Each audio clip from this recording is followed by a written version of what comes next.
Welcome back now. Let's do some politics now. And in the studio with me is Dr. Sam Ankrah. He is an independent presidential aspirant. He says he has the key, to salvaging where the economy is and making Ghana a better place. We're going to have a discussion about his campaign and politics around the country. Dr. Sam Ankrah, thank you and thanks for coming.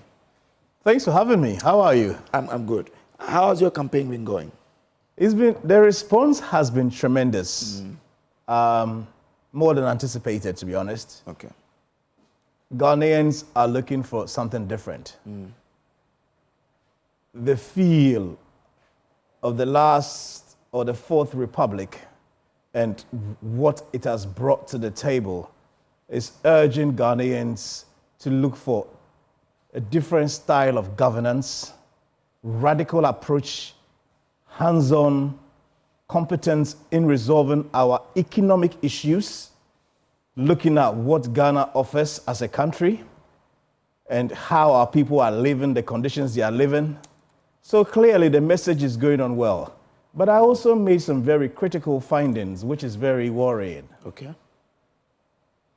Our country is basically engulfed to the brink with debt, rubbish, waste everywhere.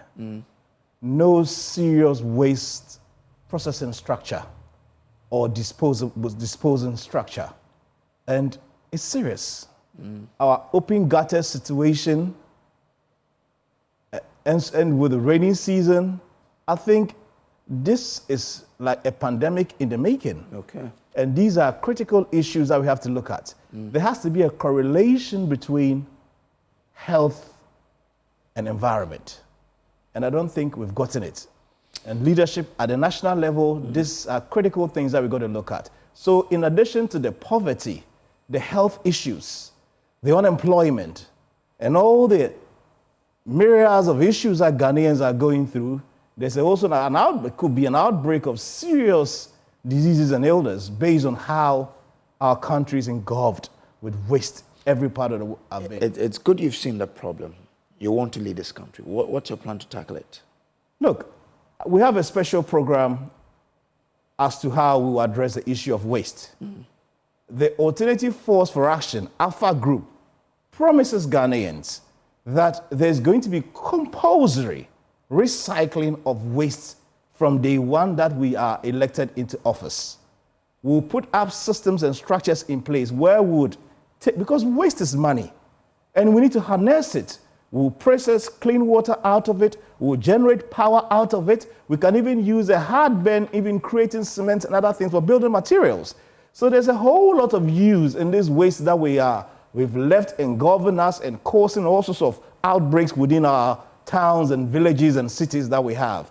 So AFA has a serious strategy master plan to address this cause in the process. Have you done your analysis of how much you need to do this? Absolutely. I mean, again, as I said, waste is money.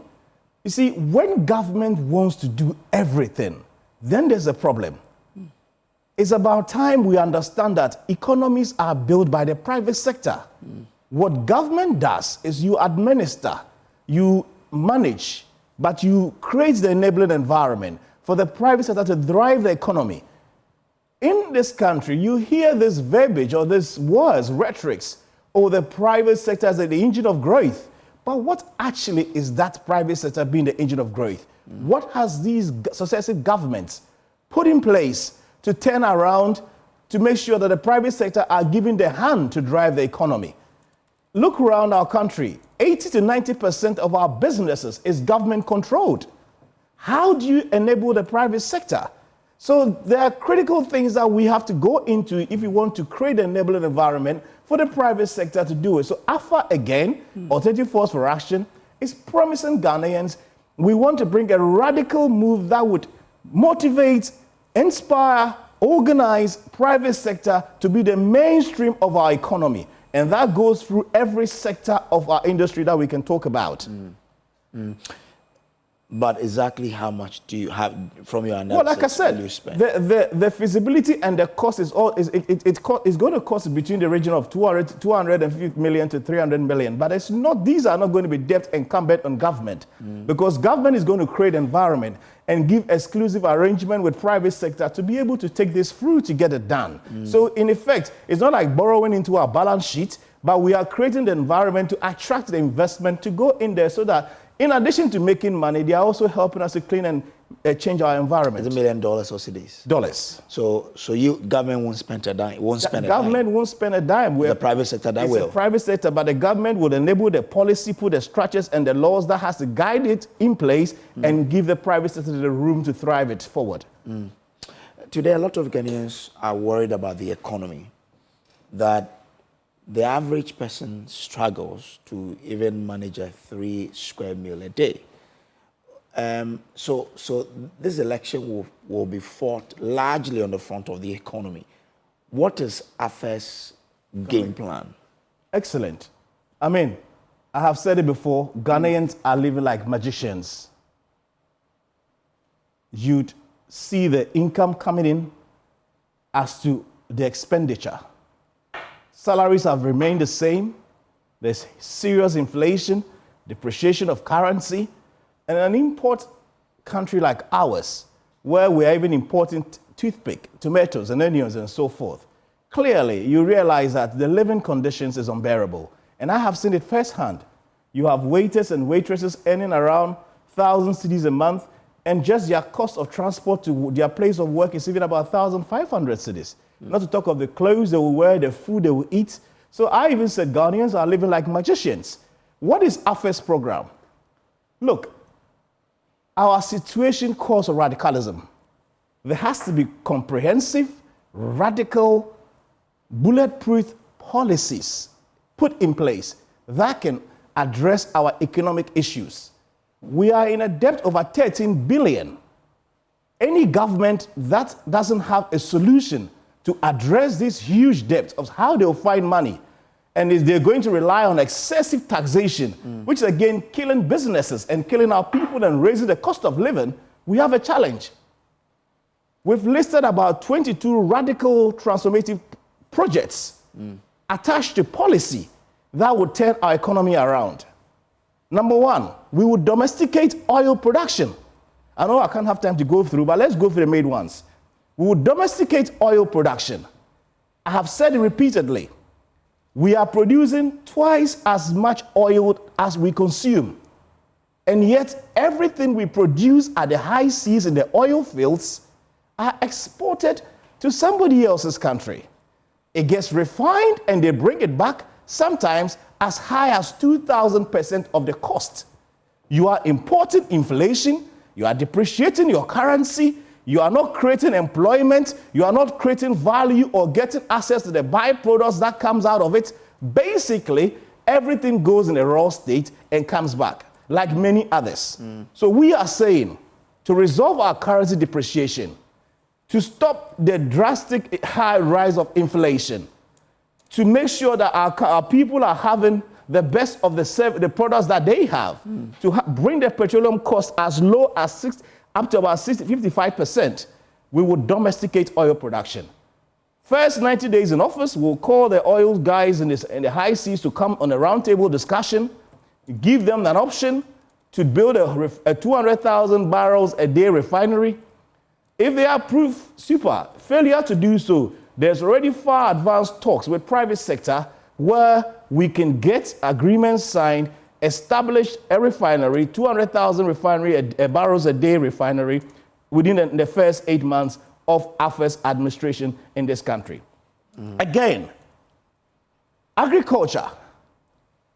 You'd realize that agriculture has been the backbone of our economy. We're going to go to agri, but when it comes to your plan to domesticate oil production, it comes with the skill set. Now, the local content law prescribed the transfer of knowledge to the local guys. How sure are we that we really have the requisite skill set to let us do this, achieve the plan you're looking for? Look, we wouldn't have all the skills and the technology from day one. Most of these are borrowed abroad and implemented. However, there's always an exit period. So let's say we go and bring a consortium of companies from, say, Norway, for argument's sake. Come and train and develop our people. Let us take care of our own resources. We will pay you from the proceeds of the product. Train, develop us, and exit and let us take control.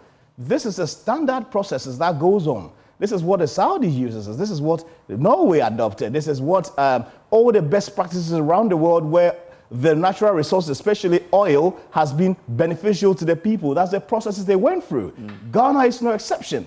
So we'll look at that best practices approach and make sure that we're not just exporting, getting the skill of the product, but we have the skill and the technology that we can import across the African continent or the whole world. Norway is not just exporting the oil products, Norway is exporting the technology.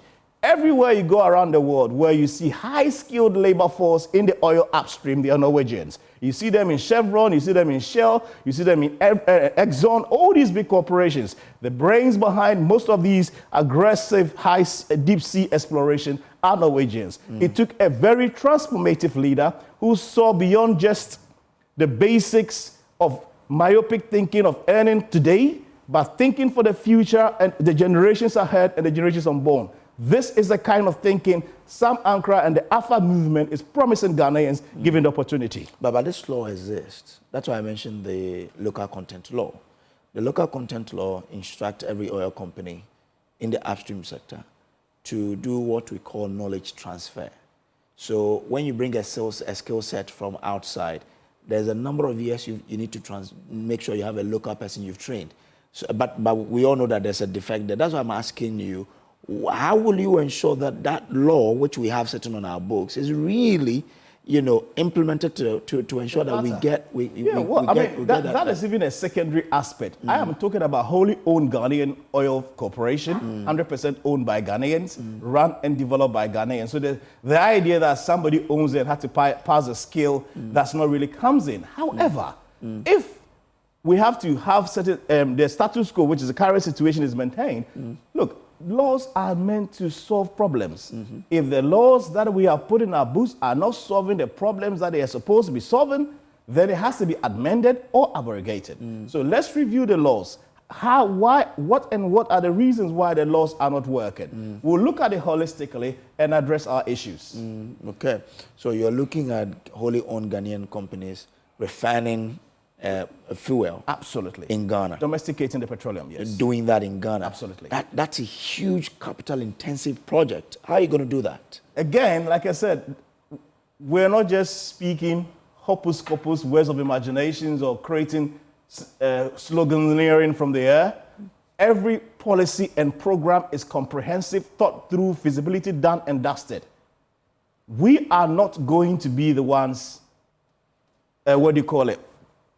raising capital. Government is not going to do that. Again, we're sick and tired of the traditional issues where everything government goes and borrows among their balance sheets. This is what caused the mess. And our pensioners and innocent people are getting haircutted. You don't have to put this debt into government. Government has to enable the private sector, like I kept saying. This is a proper PPP, where it's a private sector-driven initiative, where there's no encumbrance whatsoever to the government. The private sector is given the feedstock, that is the raw material, that's the crude oil coming from the oil fields. They've been given the market, exclusive market, that is the people purchasing the product. So if you have the raw material and you have the ready market, the in-between as an investment banker is the easiest part to put together to raise the money to get it done. So this is exactly the kind of creative, innovative ways the Alpha movement is promising Ghanaians. And that is why they should take this election very seriously. Because if we're going to continue the status quo, where certain cabal or a group of people invest money, win elections, and think they've won, so they are sharing the spoils among themselves, where the entire populace is left in the fringes, and 4 years come, nothing has happened, our situations have gone worse, then it's up to them. If Ghanaians indeed are looking for a change in circumstances, then they have to take us serious in this election. Okay. I want to flow with you. That's why I want to understand this policy. So, for example, you win the elections, you come to power. and you want us to go into this refinery. For example, if I say I own a company, you want this company to be 100% Ghanaian owned, it means that I should come with the capital. Isn't that the case? Well, not necessarily. Because government won't do anything, but I should bring the capital. Yeah. What I'm saying is this. Projects are funded by banks. Mm-hmm. A project is only bankable based on the terms and conditions attached to it. Mm-hmm. If I'm a banker, sits and say Goldman Sachs, and you walk to me and you say, you are Joe Blocks, I've been given 200,000 barrels a day to refine. There's a refinery plant sitting in somewhere, Iran, that can do the job. They are looking for $200 million. I have been given the 200 million barrels a day, 200,000 a day oil, raw material from the oil fields. This is the oil fields. When I produce, this is the market. A, B, and C are going to purchase. The 200 million that I'm raising from the bank to, finance the refinery. If, let's say, they give me 10 years, and I'm earning, let's say, $15 million every year, and I pay 10 out of it, how many years does it take me to finish the pay? The figures are clear. So it's bulletproof, like I said earlier, bulletproof, tested, solid business plan, which is bankable for every serious investment bank to be attracted to come and fund. And that is why I said it has to be exclusively based on the private sector. Government takes our hands off business, free the private sector, administer, run efficient government systems that enables the private sector to create jobs, create opportunities, build the economy for our people to benefit out of it. All right, you were taking me into agriculture, which is one of the... Yes, again, agriculture has been the backbone of our economy since independence. The key call to high yields is having fertilizer. Ghana imports fertilizer, about $500 million worth of fertilizer on a year-by-year basis. Why haven't we built a local fertilizing plant when every component that needs to go into a fertilizer is available to us? So what I'm saying is, again, we are looking to produce a 400,000 a year, 500,000 tons a year, metric tons a year fertilizer plant. 400,000 Yes, to boost our agriculture from cocoa production. Again, cocoa production is about 500,000 this year. The target of our administration, based on the structures, we want to, by the end of the year, when the fertilizing plant has been put in place, to be producing between 2 million to 2.5 million tons a year. We want to, drastically, we want to be aggressive. Because look, the depths that has engulfed us, the situation that we're in, does not require cosmetic works. This requires a proper reboot and thinking in our approach and how we want to govern our country and how we want to help develop our people. So we put a refinery in there, we'll create jobs. We make sure that another 2.6 billion of food that we import on a yearly basis, because we are bringing this fertilizing plant, we can produce and get a high yield to feed our people and even export food outside the country. We're looking to make sure that we resolve our land tenure issues, which doesn't make agriculture attractive. A situation where a land is owned by somebody today, as soon as you start working on it, somebody goes to court and wins a court case to come and put an injunction on your business and so forth, would be a thing of the past. We're going to use blockchain to address our land tenure issues. We're going to make sure that government take ownership of our country and give comfort to the investors to be able to have the free hand to invest so that we can create jobs for the teaming of young people who are sitting at home. From what I have seen with my eyes, many of them, nothing to do, some walking through the Sahara Desert, piled up in embassies, doing all sorts of businesses, now lottery, now gambling. This has to be end.